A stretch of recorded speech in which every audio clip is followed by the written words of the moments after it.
Praise the lord. మన ఆత్మీయ జీవితాన్ని బలపరచకు దేవుడు మనకి నేర్పించే శ్రేష్టమైన మాట.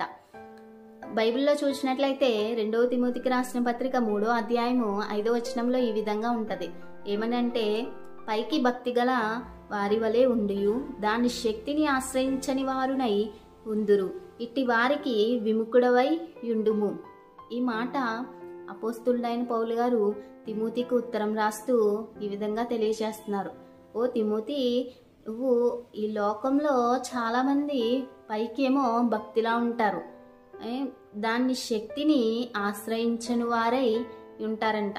వారికి విముఖుడవై ఉండుము, వారికి దూరంగా ఉండు నువ్వు అని చెప్తున్నాడు. అవునండి, ఈ లోకంలో చాలామంది ఏ విధంగా జీవిస్తారంటే, పైకేమో ఒక విధంగా జీవిస్తారు, లోపల మాత్రం వేరే విధంగా జీవిస్తారు.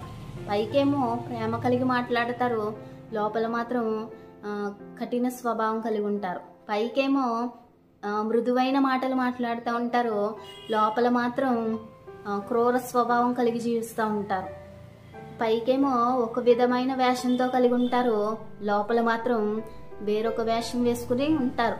ఇట్టివారు దేవునికి ఇష్టమా? ఇష్టం కాదు. మన దేవుడు ఎవరండి? యథార్థవంతుడు. ఆయన పైకొకలాగా లోపల ఒకలాగా ఉండే దేవుడు కాదు. లోపలైనా పైకైనా ఒకే విధంగా ఉండే దేవుడు. అందుకే దేవుడు తన ఎడల ఎవరైనా యథార్థంగా జీవిస్తున్నారేమోనని ఆయన కనుదృష్టి అంట ఈ లోకమందంతటా సంచారం చేస్తుందంట. అందుకే దేవుడు అంటున్నాడు కదా, దేవుని ఎడల ఎవరైతే యథార్థంగా జీవిస్తారో వారికంట ఏ మేలు చేయక మానడంట. దేవుని ఎడల ఎవరైతే యథార్థంగా ఉంటారో వారి ప్రార్థన అంట ఆయనకి ఆనందకరం అంట అని కీర్తనల అధ్యాయంలో ఉంటది కదా.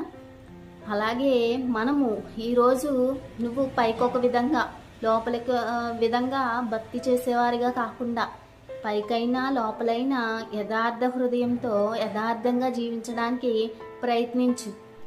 దేవుడిచ్చే శక్తిని, దేవుడిచ్చే ఆత్మ ఫలాలను ఫలిస్తూ ఆ ఫలాలను అట్టి విధంగా నువ్వు ప్రజ్వలిస్తూ దేవునికి అంగీకారమైన జీవితాన్ని జీవించాలి.